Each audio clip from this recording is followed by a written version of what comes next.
Doctor आशीष, शायद 2019 से लगातार हम इसको लेकर चर्चा कर रहे हैं। कोविड टाइम पर भी आप लगातार हमें अपडेट देते थे, बताते थे खुद का ख्याल कैसे रखना है। उसके बाद क्योंकि वैक्सीन को लेकर लोगों के जहन में बहुत सारे सवाल आए, उस पर भी हमने बहुत बार चर्चा की, लेकिन अब वापस से आईसीएमआर और एम्स ने कहा है कि वैक्सीन का इससे कोई लेना देना नहीं है। परफेक्ट। अगर हम लोग इसमें डाटा को भी इंक्लूड करते हैं, बिकॉज सारे पॉइंट्स हमारे पहले स्पीकर्स बोल चुके हैं, अगर हम डाटा की बात करें तो जो प्री कोविड का अगर हम डाटा लें सडन कार्डियक डेथ का, दैट इज वो डाटा था 49 पर लाख।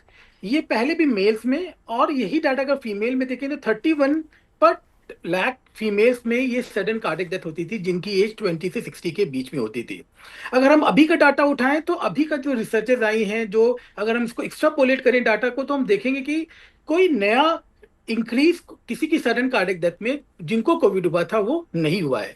यानी जो ये इवेंट थे ये पहले भी इसी रेट पे हुआ करते थे जो इस रेट पे अब अभी हमारे पास चल रहे हैं।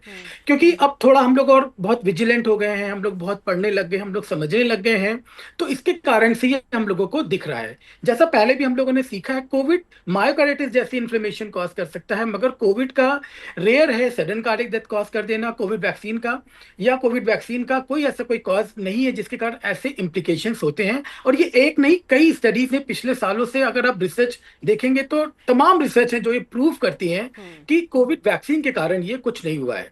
तो अचानक से क्या हुआ, वो वही जैसा हम लोग सब डिस्कस करते हैं, जो हम लोगों में जो कैटेकोलोमीन बहुत बढ़ गया, जो स्ट्रेस के कारण कैटेकोलोमीन बढ़ा, जिसके कारण ये सारा प्रोसेस इनहांस होने लग गया। नो डाउट जेनेटिक्स एक बहुत बड़ा फैक्टर है, पर उसके साथ जो सबसे इंपॉर्टेंट फैक्टर है वो स्ट्रेस है। हम लोग की जो लाइफस्टाइल चेंज हुई है कोविड के बाद, वर्क फ्रॉम होम, रात में खाना खाना, देखिए बहुत ज्यादा स्मोकिंग होना, अल्कोहल होना, जो ये सब चीजों का जो बढ़ना है। देखिए कभी तो हम लोग बहुत अनसुपरवाइज एक्सरसाइज कर रहे हैं, हमने पहले भी देखा था, कुछ लोग डांस कर रहे हैं, कुछ लोग बहुत, जब बहुत कैटेकोलोमीन बहुत रिलीज हो रहा है, कुछ लोग अपना रनिंग कर रहे हैं और they got sudden cardiac death.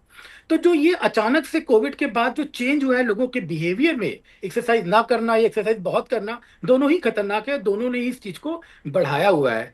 पर जो ये रिसर्च है वो पहले भी प्रूफ हुआ है, कोविड वैक्सीन का एज पर कोई रिलेशन इसमें नहीं है। ठीक है, एक एक बात। इंपॉर्टेंट हाँ, एक डॉक्टर और आशीष इंपॉर्टेंट अपनी बात से बात पूरी सुनिए। कर लीजिए पहले। हाँ। एक और इंपॉर्टेंट बात भी थी कि जो कोविड, जो पर से कोविड डिजीज है, उसने बहुत ज्यादा वाइड स्प्रेड थ्रोम्बोटिक एक्टिविटीज की थी बॉडी के अंदर। और उस समय जब हम कोविड में हम लोग जब ऑटोप्सी भी करते थे, तब उसमें मेन कॉज यही आया कि जो क्लॉट जो बनते थे हर जगह, that is main cause of death in Covid. जब कोविड लोगों को हुआ, तो जो वो इन्फ्लेमेशन है वो अभी भी थोड़ा थोड़ा परसिस्ट कर रहा है। अगर हम लंग की बात करें, जो मैं बात करता हूँ, तो हमने देखा कि जितने भी आईएलडीज हुए थे वो मोस्टली लोगों की सबके आईएलडीज ठीक हो गए हैं, मगर जो एक वाइड स्प्रेड थ्रोम्बोटिक एक्टिविटीज थी वो अभी भी लोगों में परसिस्ट कर रही है, जो कोविड पर से डिजीज के कारण है, ना कि वैक्सीन के कारण है। इसलिए इसी को लिंक करना एकदम गलत है। जो बात सर ने, जो भी रिसर्च अभी आई आईसीएमआर या एम्स की है, वो इस बात को अगेन वैलिडेट करती है। मैं आपसे जवाब लूंगी एक बार डॉक्टर आशीष को इंक्लूड करते हुए। डॉक्टर मोहसिन से वही सवाल किया था कि अपनी सेहत का ख्याल कैसे रखें। अब आप पल्मोनोलॉजिस्ट भी हैं, आप ये बताइए कि सेहत का ख्याल कैसे रखें। हम शहरों में रहते हैं, शहरी लोगों की तो चलिए हम बात कर लेते हैं कि वो पोल्यूशन में बहुत ज़्यादा रहते हैं, वो एक बड़ा कारण हो सकता है, लेकिन क्या टियर 2 टियर 3 सिटीज़ में भी इस तरह का बड़ा, ये भी एक बड़ा कारण है क्या पोल्यूशन? वो फैमिली हिस्ट्री कभी सडन कार्डियक डेथ की हुई है, उनके लिए बहुत जरूरी कि वो अपने सारे कार्डियक जो टेस्ट हैं, टीएमटी, एनजीओ, या आजकल नॉन इन्वेसिव हम लोग आजकल कोरोनरी सीटी एनजीओ करते हैं, वो अपना कराएं, जो एट रिस्क पॉपुलेशन है। सिमिलरली जो जिनको कोई और पहले कोई प्रॉब्लम है, जिनके अंदर कार्डियक सिम्टम्स बहुत ज्यादा है, वो अपने कार्डियोलॉजिस्ट से जरूर मिले। कुछ भी जो इन्वेस्टिगेशन जो आपके कार्डियोलॉजिस्ट आपको सब करते हैं, चाहे वो सीटी कोरोनरी हो, चाहे वो टीएमटी हो, जिससे अपने को पता चलेगा। अगर आप ऑटोप्सी, आप इसका क्रक्स देखिए स्टडी क्या आईसीएमआर का, उन्होंने दो बातें बोली हैं कि जो 73 में जो 2220 में आया पेपर, उन्होंने भी यही बोला है कि जो पेशेंट जिनकी डेथ भी हुई है कोविड वैक्सीन के बाद, उनके अंदर प्री एग्जिस्टिंग भी बहुत सी प्रॉब्लम थी जो उन्होंने उस समय नहीं बताई थी, जो अभी स्टडी में भी आईसीएमआर में आया कि प्री एग्जिस्टिंग कंडीशन। और जो मेन कॉज है वो है कि आपका मायोकार्डियल इन्फार्क्शन में मोस्ट कॉमन कॉज हुआ है जो सडन कार्डियक डेथ का है। इसके लिए इंपॉर्टेंट क्या है कि इसके लिए इंपॉर्टेंट है कि आप अपने जो थॉरो टेस्ट है वो थॉरो, अब सभी लोगों को कोरोनरी सीटी करना बेवकूफी है, ये आपका जो आपके पास जो तरीके हैं उनका मिस यूज करना है, ओवर यूज करना है।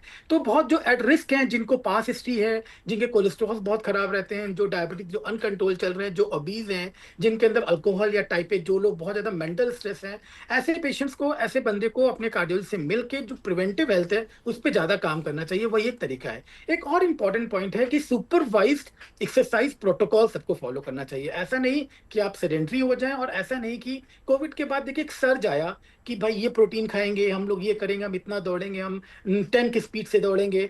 तो जो अनसुपरवाइज्ड एक्टिविटीज जो कोविड के बाद लोगों में बढ़ी, उसके कारण भी लोगों में जो कैटेकोलामिन बढ़ा, जिसके कारण भी ये सारी प्रॉब्लम बढ़ी। जो स्ट्रेस बढ़ा, कैटेकोलामिन मिला, और ये दिक्कत एक सिंगर था, करते करते ही एक्सपायर्ड, ही died because sudden cardiac death. तो इम्पोर्टेंट ठीक ये है। है कि जो एट रिस्क पॉपुलेशन है उसको ये बहुत देखना है कि सुपरवाइज एक्सरसाइज करे, बहुत ज्यादा ना कम ना ज्यादा। और जो लोग एट रिस्क पॉपुलेशन है वो अपना बहुत ज्यादा ध्यान दें। एट रिस्क पॉपुलेशन क्या हो सकते हैं? जो जिनको ऑलरेडी कोई किडनी प्रॉब्लम है, या जो कैंसर के पेशेंट्स हैं, जो ऐसे पेशेंट जो एट रिस्क वाले पेशेंट होते हैं, इनमें ये सब होने के चांसेस बहुत ज्यादा रहते हैं। ऐसे लोगों को बहुत अपना थॉरो इवैल्यूएशन करना चाहिए।